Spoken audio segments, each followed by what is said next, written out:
parliaments that were inaugurated, the state assemblies that were inaugurated, and the governor was not called. And this kind of tip we have seen for decades happening. But there's a caveat again that's drawn there, that this is about the national parliament and it's not about the state legislature. There is no official reason on record as to why the president has not been invited. What the sources have indicated is that all of this process, the manner in which the inauguration will happen, is something that has been decided in consultation with the president, and everybody is on the same page. But officially, Tushar, there is nothing on record to tell us what exactly was the procedure followed. And that being said, the government is not legally bound to put it out.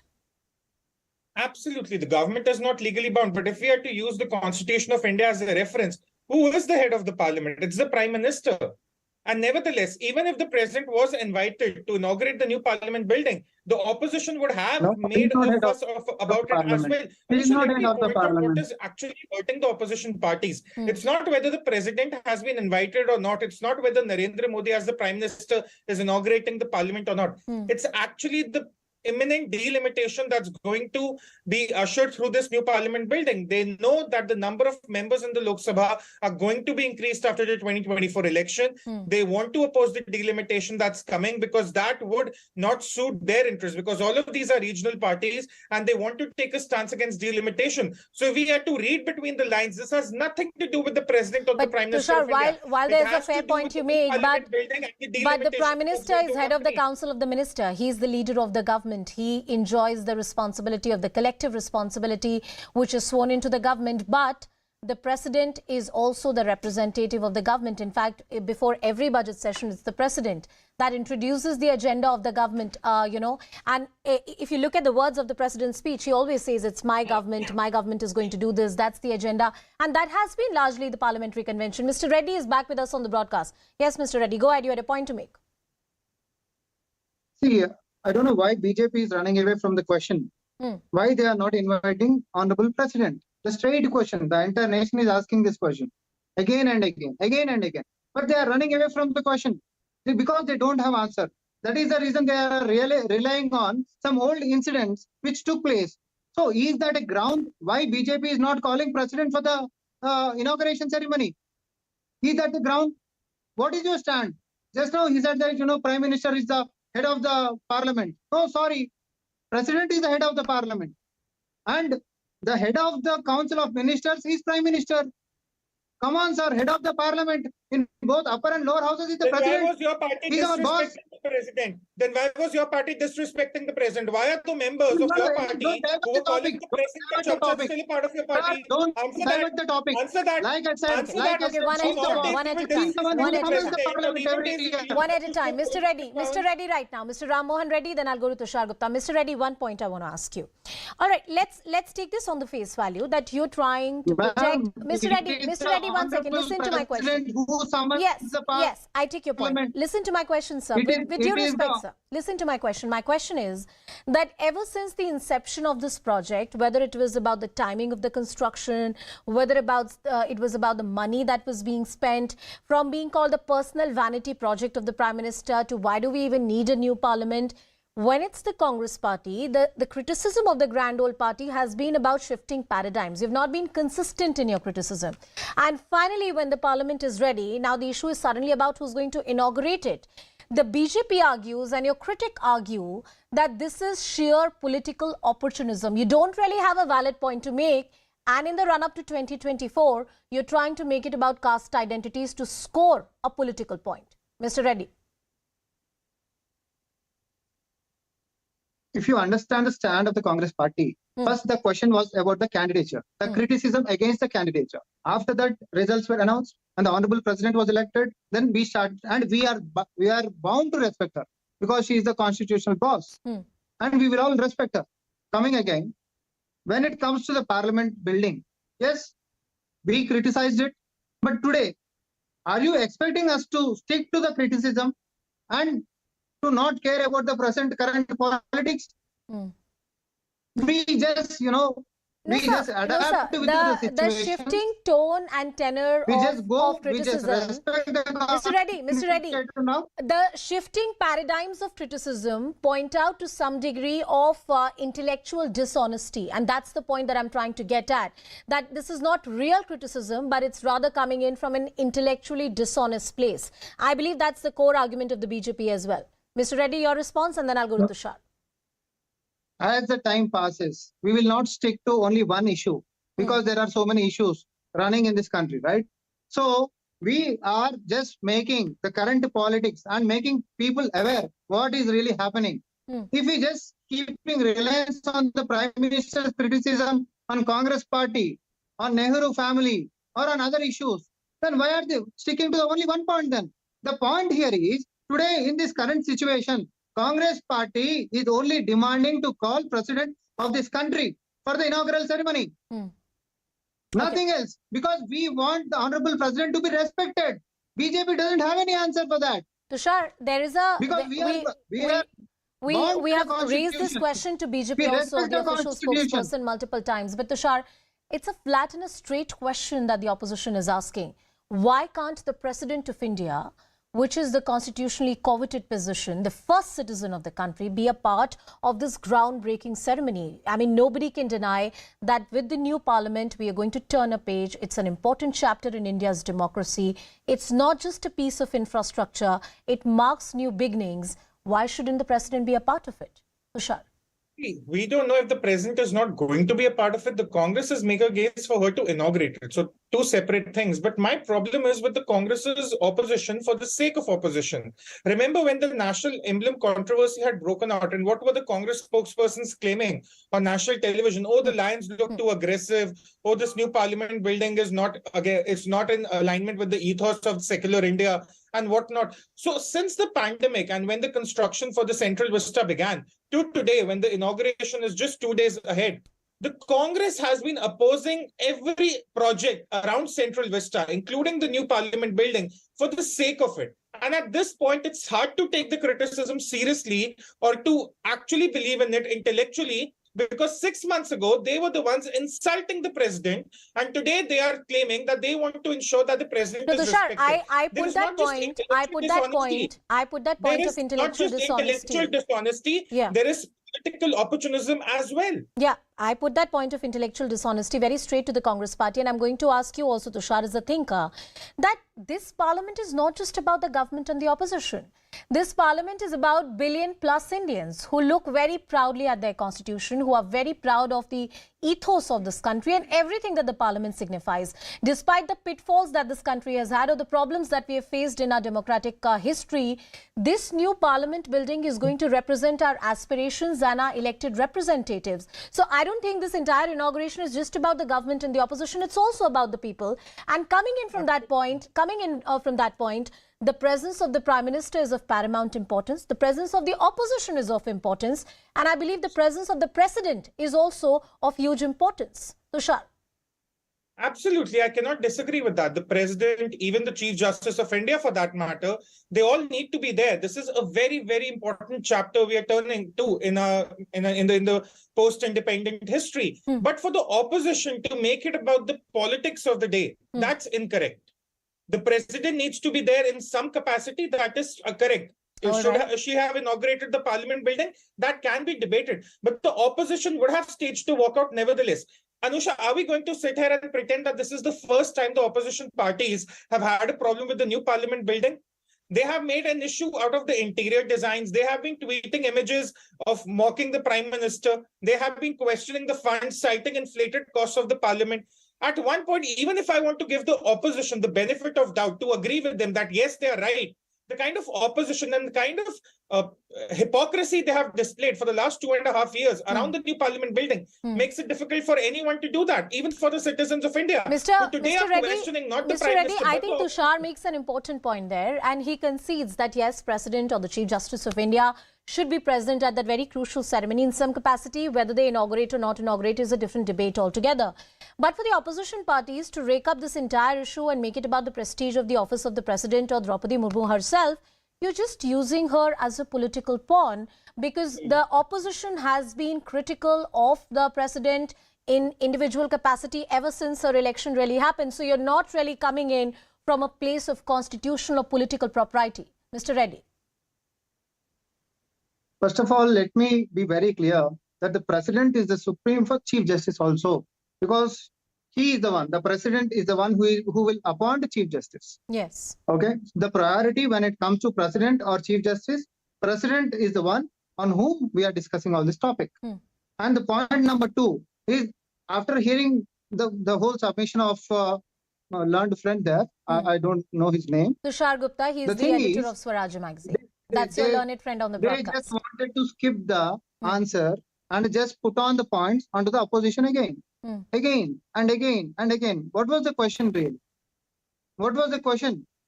And what was the answer we received? So this is what the BJP is diverting politics, because they don't have answer. When we ask about the invitation to the president, let me ask this to you. Let me ask this to you. They are taking the name of chief justice. Right. And right. one more thing. I think Tushar was very candid there when he said that yes, president and the chief justice should be present in that ceremony in some capacity. Mr. Reddy, let me make the same point to you as I was making to Tushar, that the presence of the Prime Minister, of the members of the government, the presence of the opposition is also very important, because this Parliament building belongs to all of us. It is not a political party office, it's the Indian Parliament. And perhaps there should be a rethinking within the opposition camps that you might disagree with the present government, but this moment is perhaps bigger than any government that has been sworn in. This is about the Parliament of the country, and these political differences can be kept aside. Don't you think so, Mr. Reddy? No, this is not about political difference. This is not at all about political difference. This is all about, see, they are asking our cooperation in participation, but our demand is, when the constitutional head is not invited, what is the whole purpose? What is that message that you want to convey to the world? What is the real, for only one person's self-promotion? All these things are happening. Any person who respects the constitution, democracy, then they definitely want the honorable president to come in. But Mr. Reddy, I'm going to ask this to you. No, I'm going to ask this to you very simply. Mr. Reddy, we are proud of the prime ministers that we have had in this country. Mr. Reddy, we are proud of the prime ministers that we have had in this country, and the Congress party has ruled this country for the longest tenure ever since independence. Mrs. Indira Gandhi, Pandit Jawaharlal Nehru, Lal Bahadur Shastri, there are various projects that have been inaugurated by the Prime Ministers, including the Parliamentary Annexi building that was inaugurated by Mrs. Indira Gandhi, late Prime Minister of the country. But to make this about a personal vanity project and make these individual attacks, where is the substance of it? I mean, is it unprecedented that the elected head of the government is inaugurating a national piece of infrastructure?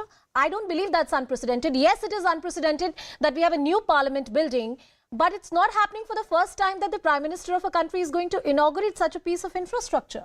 So don't make it as if it's happening for the first time, sir. Am I correct there, Mr. Reddy?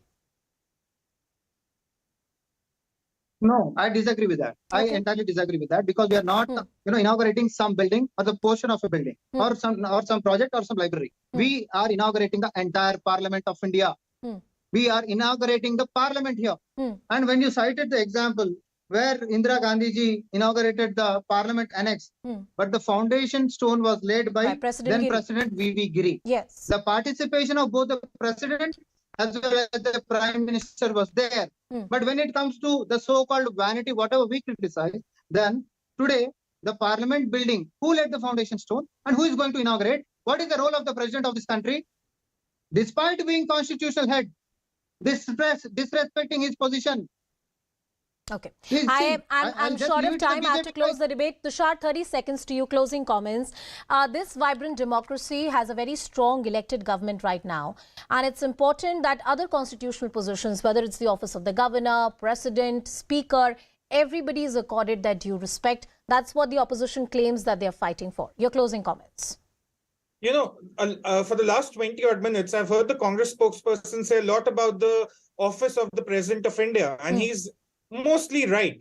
But you know what I do not understand, that why the same opposition parties are happy to boycott the president's budget speech at their convenience. If they believe that the president's office paramounts everything, supersedes everything, even the politics or the policy, why are they ones to boycott the president's budget speech like they did it this year, like they did it to support the farmers' protest in 2021? That's one thought I'd like to leave you with. All right, Tushar Gupta and Mr. Reddy, thank you so much for These joining both us. are two different I'm sorry, Mr. Reddy, that's all the time that I have, but thank you so much for joining us on the show. Moving on, Prime Minister Narendra Modi got a rousing welcome by BJP MPs as he landed at Delhi's Palam Airport after concluding his three-nation visit to Japan, Papua New Guinea and Australia. Now, during his welcome address, he recalled the day and the grand welcome that he got in different countries. He also spoke about the humanitarian aid that India has extended to different countries, especially the smaller nations, during COVID-19. India's vaccine Maitri, that particular policy, in fact, has been something that has been lauded by various smaller Indo-Pacific nations across the world. Let's listen in to what the Prime Minister said. और वो दिन याद कीजिए जब हिंदुस्तान में मुझसे हिसाब मांगा जाता था कि मोदी तुमने दुनिया के लोगों को वैक्सीन देने की क्या जरूरत थी। ये बुद्ध की धरती है, ये गांधी की धरती है, ये दुश्मन की भी भलाई सोचने वाले हम लोग हैं। मैं तो दुनिया में जाकर के सिर्फ आपके पराक्रमों के गीत गाता हूं। मेरे देश की महान संस्कृति का गौरव गान करते समय मैं आंखें नीचे नहीं करता हूं, आंखें मिला करके दुनिया से बात करता हूं। हम वो देश हैं जो दुनिया की सबसे पुरानी भाषा, मानव इतिहास की सबसे पुरानी भाषा तमिल भाषा, ये हमारी अपनी भाषा है, हर हिंदुस्तानी की भाषा है। ये दुनिया की सबसे पुरानी भाषा होने का गर्व है। मैं कहता हूं कि हमारे तीर्थ क्षेत्र पर हमला स्वीकार्य नहीं है, तो दुनिया भी मेरे साथ देती है। इस उम्र में 70 पार 18 घंटे निरंतर काम करना, कई राष्ट्राध्यक्षों से भेंट, 20 राष्ट्राध्यक्षों से भेंट, 40 से ज्यादा मीटिंग की। और मैं ये इसलिए कह रहा हूं कि आनंद हम सबको तब आता है जब हमारे प्रधानमंत्री पापुआ न्यू गिनी में पहुंचे तो एक संप्रभु राष्ट्र के प्रधानमंत्री झुककर उनके चरण पैर छूते हैं।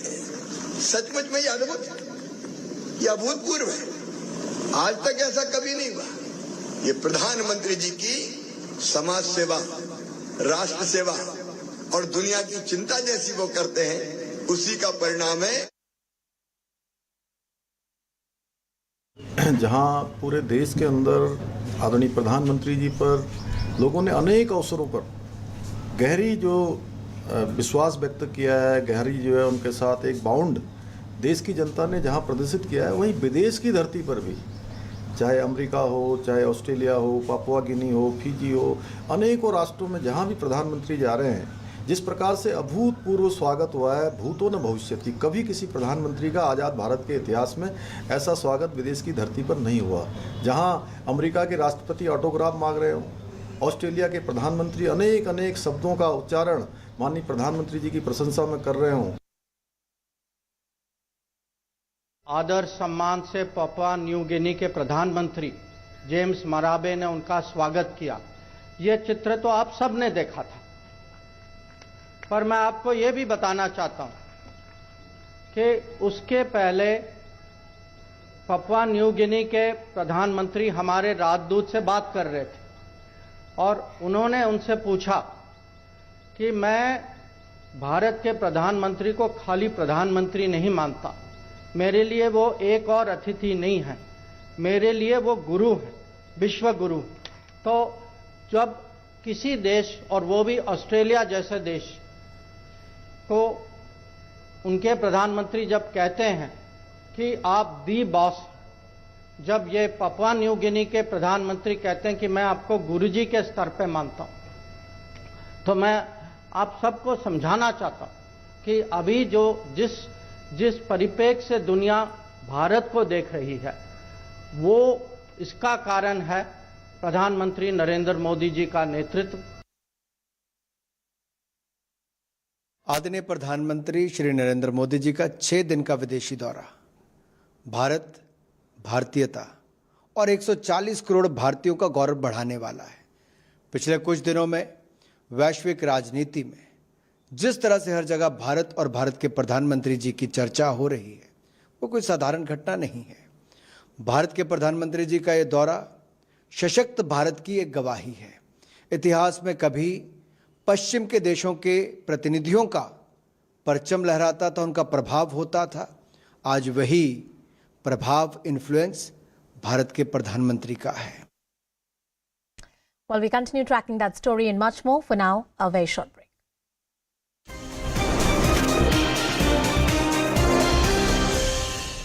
Airport today after concluding his three-nation visit to Japan, Papua New Guinea and Australia.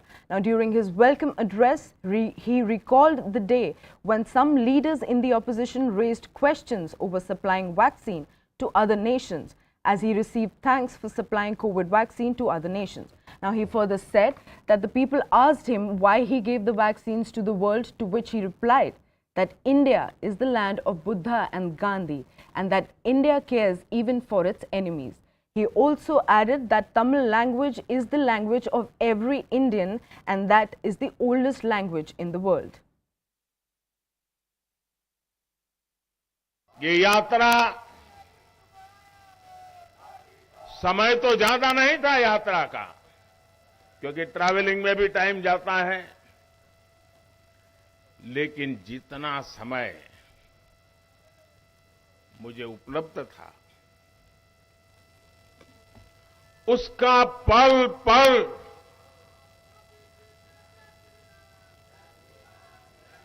मैंने देश की बात करने में, देश की भलाई के लिए निर्णय करने में अपना समय पूरी तरह से उपयोग किया। मैंने जो भी नेता मिलते थे, खास करके G7 समूह जो दुनिया के समृद्ध देशों का समूह है, वे भारत में G20 के जो प्लानिंग हुआ है और उनके देश के लोग उन मीटिंगों में यहां आए हैं, वापस जाकर के उन्होंने वहां रिपोर्टिंग किया है और उन्होंने जाकर के वहां जो बताया है, भारत के लोगों ने जिस प्रकार से उनका सम्मान किया, स्वागत किया, ये जो वहां बताया है, उसका इतना प्रभाव उन लोगों के मन पे है कि भारत की इस ताकत की पहचान हमें G20 समूहों की मीटिंग में गए हुए हमारे प्रतिनिधियों के माध्यम से मिली है। हम बहुत अभिभूत है। कौन हिंदुस्तानी होगा जिसको गर्व नहीं होगा दोस्तों। मैं तो दुनिया में जाकर के सिर्फ आपके पराक्रमों के गीत गाता हूं। मेरे देश की महान संस्कृति का गौरव गान करते समय मैं आंखें नीचे नहीं करता हूं, आंखें मिला करके दुनिया से बात करता हूं। और ये सामर्थ्य क्यों आया है? ये सामर्थ्य इसलिए है क्योंकि हमारे देश ने पूर्ण बहुमत वाली सरकार बनाई है। आप सबने देश को पूर्ण बहुमत वाली सरकार बनाई है और जब पूर्ण बहुमत वाली सरकार का प्रतिनिधि विश्व के सामने जब कोई बात बताता है तो दुनिया ये विश्वास करती है कि ये अकेला नहीं बोल रहा है, 140 करोड़ लोग बोल रहे हैं। आदर सम्मान से पापुआ न्यू गिनी के प्रधानमंत्री जेम्स मराबे ने उनका स्वागत किया। यह चित्र तो आप सब ने देखा था, पर मैं आपको यह भी बताना चाहता हूं कि उसके पहले पापुआ न्यू गिनी के प्रधानमंत्री हमारे राजदूत से बात कर रहे थे और उन्होंने उनसे पूछा कि मैं भारत के प्रधानमंत्री को खाली प्रधानमंत्री नहीं मानता, मेरे लिए वो एक और अतिथि नहीं है, मेरे लिए वो गुरु है, विश्व गुरु। तो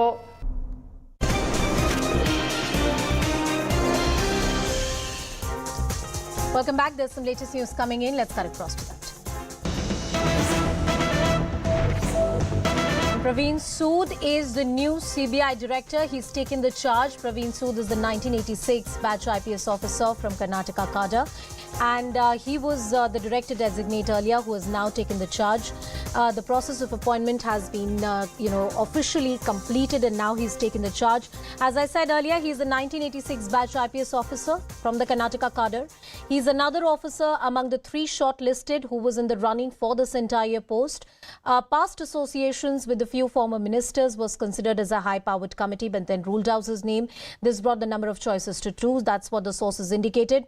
More importantly, this is a process which is in line with what has been laid down, the norms and etc. Everything has been followed. I want to cut across to my colleague Siddhant, who will give us some more details about this entire story. Siddhant, the key cases that the officer has handled, his reputation, what kind of background does he come with? Well, absolutely. So Mr. Sood has a very good track record in terms of policing and handling some high-profile and complicated cases. And this is perhaps the reason that the panel had put up his name also along with the other names which were on the list. So a high-powered committee which consists of Prime Minister Narendra Modi, Chief Justice D.Y. Chanchur and Leader of Opposition Adhir Ranjan Chaudhary. They all met, and then Mr. Sood's name was decided. And today we've been told that he has taken over officially as director of CBI. And but this particular appointment has been chosen and has been done by the committee, high-powered committee. Right. So today he has taken over the charge of the director of CBI. CBI director, a very important position, sensitive position, and important one. Keeping in mind the CBI is looking at various high-profile cases and politically sensitive cases as well. Siddhant will continue to stay with us on the broadcast. There's some more news coming. And this is about the violence fallout that happened on the 9th of May. There's a door-to-door search operation in Islamabad to counter alleged terror activities. 6 teams have been deployed to conduct door-to-door operations. Miscreants and arsonists have been involved in the May 9 violence to be handed over to army for trial in military courts. Commanding officer has sought the custody of 16 suspects for trial under the Army Act. This is about various army installations which were attacked when the former Pakistan Prime Minister Imran Khan was arrested. I want to cut across to Siddhant, who's with us on the broadcast. Siddhant, tell us more about this. Well, that's right. So till now, more than 600 arrests have been made in the matter. And in fact, 116 people are still absconding. And in fact, the police is looking out for these individuals. Now we are getting to know that all these miscreants, those who have been arrested, are going to be prosecuted in the army court. Point number 1. Point number 2, they are also going to be prosecuted under the stringent Army Act of Pakistan. So many of these miscreants have association with PTI, or for that matter were linked to Imran Khan's party. Those who have been arrested for May 9th violence, which took place all across Pakistan. In fact, senior army generals, their houses were vandalized, their offices were vandalized, and public properties were destroyed by these miscreants. Now, there's a message which the government and the army want to give out right now, so that the miscreants should not take law and order again in their hands. And even if they take it, then this is going to be the punishment that they are going to get from the army and from the government. So it has more to do with the messaging point, because in the recent past, Pakistan had never experienced such level of vandalism, outrage on the streets, on the roads. So there was a responsibility. Getting us all the details on that important story. Thank you, Siddhant, for joining us on the broadcast. Let's move on. Well, this is a story coming in from Karnataka, and now this is the same story in Tamil Nadu as well. After Amul versus Nandini in Karnataka, it's Amul versus Aavin in the state of Tamil Nadu. Chief Minister M.K. Stalin has written a letter to Home Minister Amit Shah asking his intervention to stop Amul from procuring milk from Aavin's milk shed area. Stalin has termed the Gujarat-based dairy cooperative move as unfortunate and alleged that the company or the cooperative will create unhealthy competition between the cooperatives. Usually it's the state cooperatives that work. Congress too had waded into the row. You'd remember Congress MP Jairam Ramesh had alleged that the move is part of BJP's anti-opposition game plan. Tamil Nadu BJP chief Annamalai has taken on the Stalin government, calling it a stand to divert people's attention, adding that Aavin's total milk procurement in Tamil Nadu is only just about 14%. Well, let's take this entire debate and discussion to our guests who are joining us on the broadcast. Mr. Narayan Tirupati of the BJP is with us on the show. Dr. S.A.S. Hafizullah, who's the DMK spokesperson, is also with us on the broadcast. Mr. Tirupati, these are very serious allegations which have been leveled by Mr. Stalin. He's written a letter to the Union Home Minister. And he talks about Amul as a cooperative as if it's working in tandem with the BJP. How do you respond to that allegation, sir? No, it is not a serious allegation, but it is an allegation out of fear. Because Aavin has been into a lot of problems. Aavin has been into mismanagement for more than 2.5 years. And that is the reason the minister responsible for Aavin was sacked by Mr. Stalin last week. Mr. Nasser was thrown out of the cabinet because our president, Tamil Nadu president of BJP, Mr. Annamalai, had accused of lot of corruption happening in the Aavin. So, number one is that Aavin and Amul, both are brands. In India, you are entitled, you are free to sell any brand. But why suddenly you are afraid of Amul? See, I am using Aavin right from my, my childhood, more than 30, 40 years. And if this brand is quality enough, definitely I will not go out of Aavin. And that's it. And because last 2 years, the vendors are not happy because they don't get what they have to get. That is the big problem. And the government but is sir, not able similar to solve concerns were raised by the Congress party in Karnataka. Then it was about Nandini. And if two opposition rule states are perhaps making the same kind of argument, there has to be some degree of substance to it. No smoke without fire. No, what is the substance? See, that's what I'm saying. Amul is an independent brand. It doesn't belong to any government or any anything. It's a cooperative society, and it has grown well. And what is there if people choose, Amul out of Aavin? If Aavin gives a better quality, people will definitely not go in for Amul. And now these people are saying that fair points. BJP is trying to Dr. Hafizullah. Amul is not owned by BJP. It is not owned by any political party. Neither does the cooperative have any kind of political affiliations with any party. So if Amul is trying to expand its reach in a particular state, why is the ruling party so scared of it? That's the question being asked to you point blank. Please respond. Yes. It is all cooperative dependent. And cooperatives are highly subsidized by the state government in terms of logistic, in terms of supplying the animal husbandry with the health infrastructure. So the state government of Tamil Nadu has invested so much into these projects and welfare of the milk manufacturers, milk producers.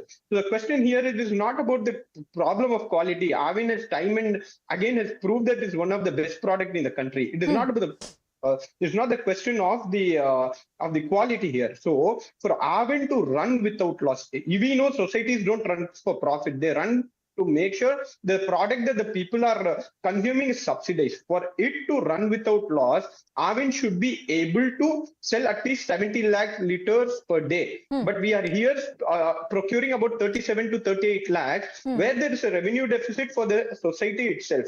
So in this scenario, the procurement is happening only in the districts, bordering districts. It is happening in the districts bordering Karnataka and Andhra Pradesh. The whole idea of Amul is not to create a base in Tamil Nadu. Get the milk from here and take it and sell it to Karnataka and Andhra Pradesh. Okay. So that so is Dr. the problem. Hafizullah, We are going to Dr. Hafizullah, what is the problem if Amul expands itself? What is the problem? No, listen, understand, madam. I told you it is subsidized by the government of Tamil Nadu. No, Mr. Dr. Hafizullah.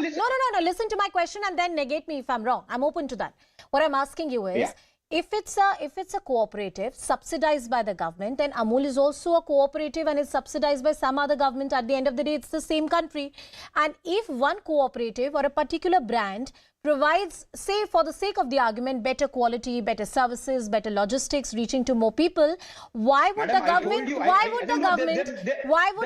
prefer one over the other? That's my question, sir. Calm down. I gave you an answer. For the society to run without loss. No. Come, please. So for the Aavin to function efficiently, we need to procure around 70 lakhs, where there is a scarcity already. Why shouldn't another cooperative from the other state and come and compete with another cooperative society? This is not a free market. These are subsidized units. And the Tamil Nadu government, as I said, the animal husbandry is investing so much on this cattle. They are giving logistic support. They are spending training programs. The government is the government of Tamil Nadu is in the ground. Dr. Hafizullah, So as you asked me, I'm very short of time, so I have to ask you this question. Is there any law under which you can stop Amul? Is there any law in the state under which you can stop Amul? There is no law. There is no law to not invite president for an inauguration of the. Oh, come on! Are you going to bring that up here, sir? Listen, Is there any law I'm telling you, there are no laws for anything, president? madam. There is something called tradition and. Is there any law to invite? It is this that is the problem. You cannot compete between two. No, this is not business, sir. Subsidized and cooperative societies is not business. This is business. This This is the business problem of with the vendors. BJP. No. One second, Mr. Tirupati, 1 second. Yes. No, you have allowed him a very long rope. Dr. Hafizullah, you've made your point. I've limited time. Narayan Tirupati, your comments, please. No, see, this is business for the vendors. We have to understand. The vendors are in deep trouble. Aavin procures only 16% of the milk produced in Tamil Nadu. And my friend is very contrary in his speech. He says that these milk are not going to be sold in in Tamil Nadu, but it is going to be sold in Karnataka and Andhra Pradesh. Why you are bothered? Tamilians should not bother. Because more than 84% of the milk are not purchased by Aavin. What is your problem then? So the vendors are not happy with the government. The procurement by Aavin is affected here, sir. Sir, let me there is no contradictory. If you do not comprehend what is it, One at if you do not comprehend what is it, it is not my problem. One at a time. Let me please. finish. One at a time. The loss is Narayan Tirupati, I'll come back to you, sir. said. Dr. Hafizullah, I did not interrupt you. Please let the BJP spokesperson finish his point. I'll come to you, sir. He is telling what I never said. I'll come to you, sir. Yes, Mr. Narayan Tirupati. The loss for Aavin is just because of the leakages, mismanagement and corruption. We need to understand this, and that is why the minister was thrown out. All right, And last Mr. 30 seconds to Ms. Dr. Hafizullah, and then I end the discussion. Dr. Hafizullah, 30 seconds, sir. Dr. Hafizullah, Dr. Hafizullah. Vendors are happy. Dr. Very Hafizullah. recently, 6 months back, we have increased the procurement price by 3 rupees a litre. So the point that vendors are not happy is absolutely false. At a point where we brought down 3 rupees per litre of skimmed milk price, we increased the procurement price for the vendors by 3 rupees. So vendors are happy. Now creating a competition between societies is not good for the public. We cannot see societies working as business. These societies are for the welfare. All right, Dr. Hafizullah, to ensure that I appreciate you making that point, and I thank you for your time and joining us on the broadcast. Thank you, Mr. Narayan Tirupati, for being a part of this show. Thank you, gentlemen, for joining us on the show. And it is true that cooperatives are not pure businesses, but the state-level protectionism, is it something really sustainable? That's the key question. We are slipping into a very short break.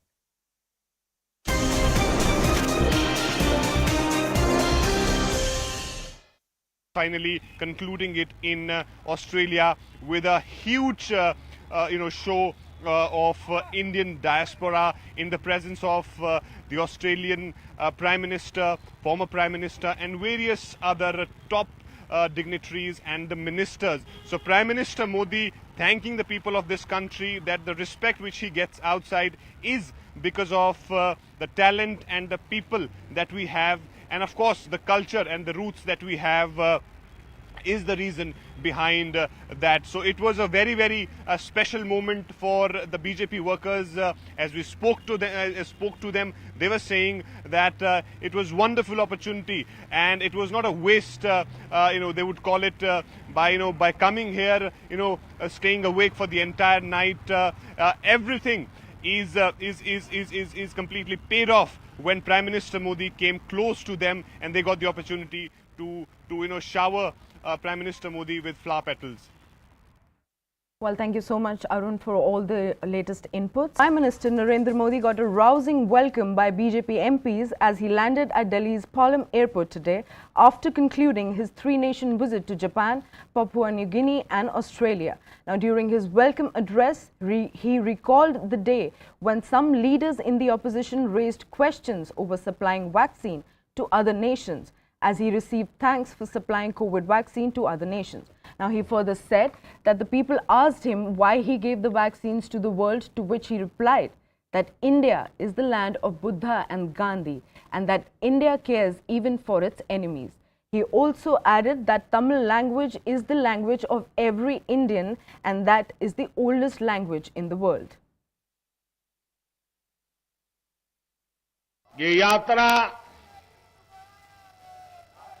समय तो ज्यादा नहीं था यात्रा का, क्योंकि travelling में भी टाइम जाता है, लेकिन जितना समय मुझे उपलब्ध था उसका पल पल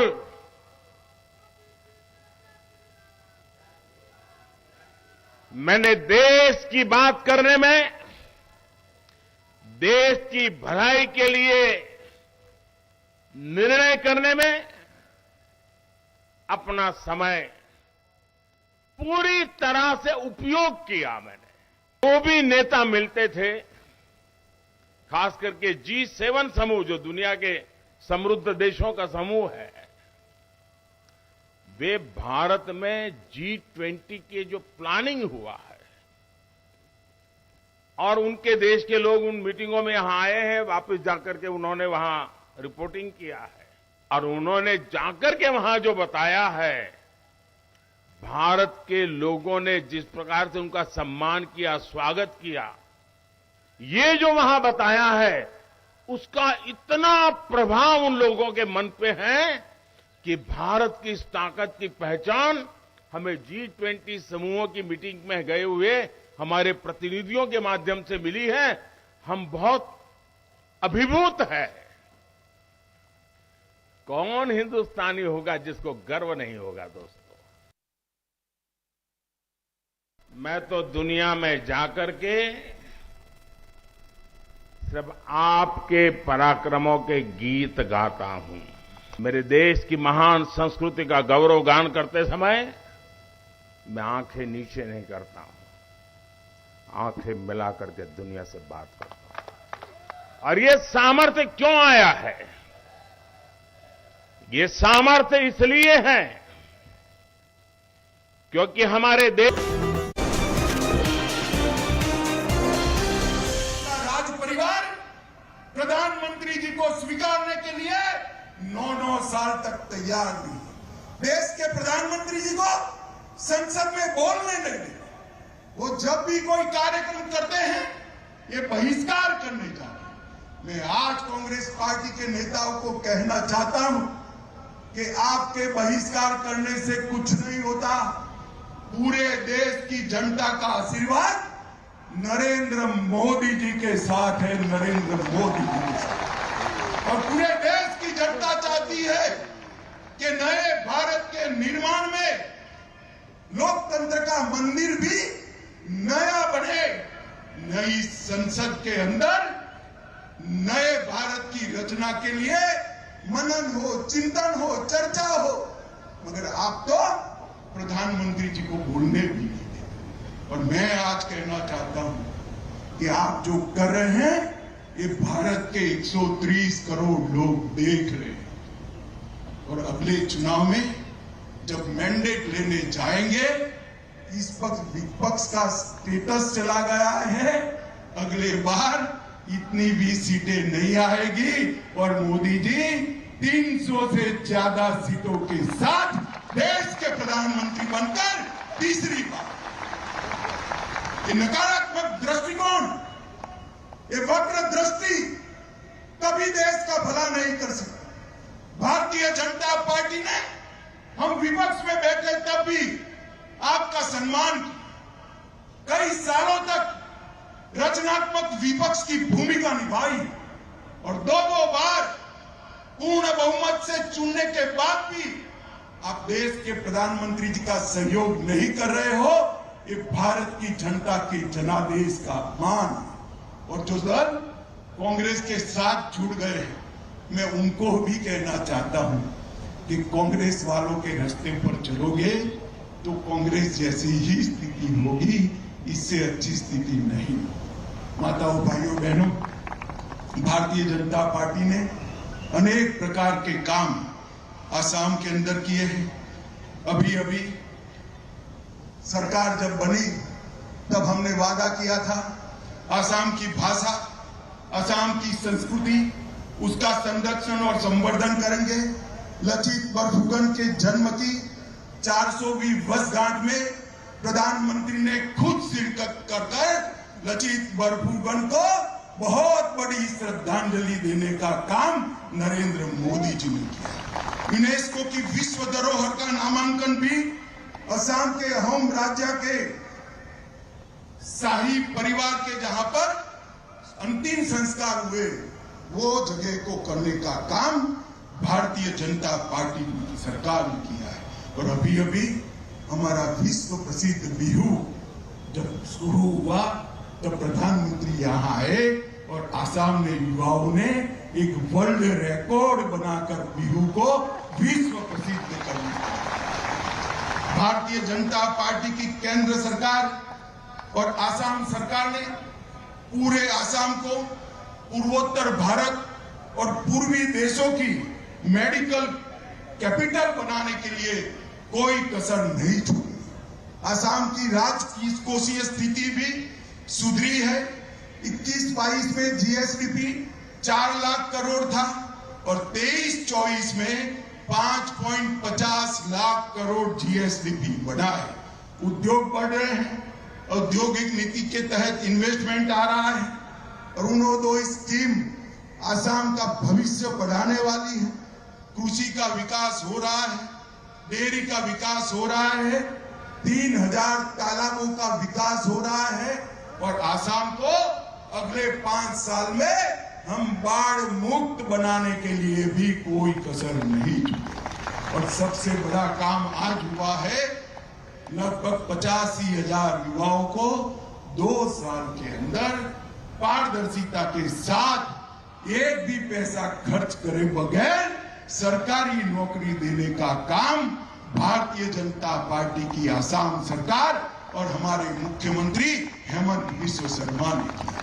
मित्रों, मैं आज के कार्यक्रम में हेमंत जी, उनकी पूरी कैबिनेट और हमारे सभी साथी दलों को हृदय पूर्वक बहुत बहुत बधाई देना चाहता हूं कि आसाम को परिवर्तित करने का, आसाम में परिवर्तन करने का मोदी जी का स्वप्न आपने जमीन पर उतारा है। इसके लिए आपको ढेर सारी शुभकामनाएं। और आज जो 44,000 साथी अपने नए जीवन की शुरुआत कर रहे हैं, अमृत काल के अंदर आसाम की सेवा करने का आपको ईश्वर ने जो मौका दिया है, इसलिए आपको और आपके परिवार को मेरी अनंत अनंत शुभकामनाएं है। आप सभी को बहुत बहुत बधाई और बहुत बहुत शुभकामनाएं। मेरे साथ जोर से बोलिए, भारत माता की, भारत माता की, भारत माता की, वंदे वंदे वंदे।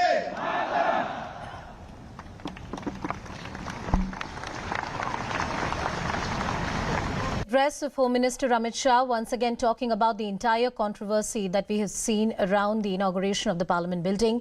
He spoke of the boycott politics and accused the opposition of indulging into petty political score settling instead of focusing on national issues. That was the word that came from the Union Home Minister. These are, of course, statements coming in the run-up to that crucial groundbreaking ceremony on the 28th of May. We'll have a new Parliament building. It's an important historic day in India's constitutional journey. That new building will symbolize India's legacy, and all eyes on that big inauguration, and the politics, of course, will continue to go on. Well, with that, it's a wrap from my side. Shivani Gupta joins you with Plain Speak.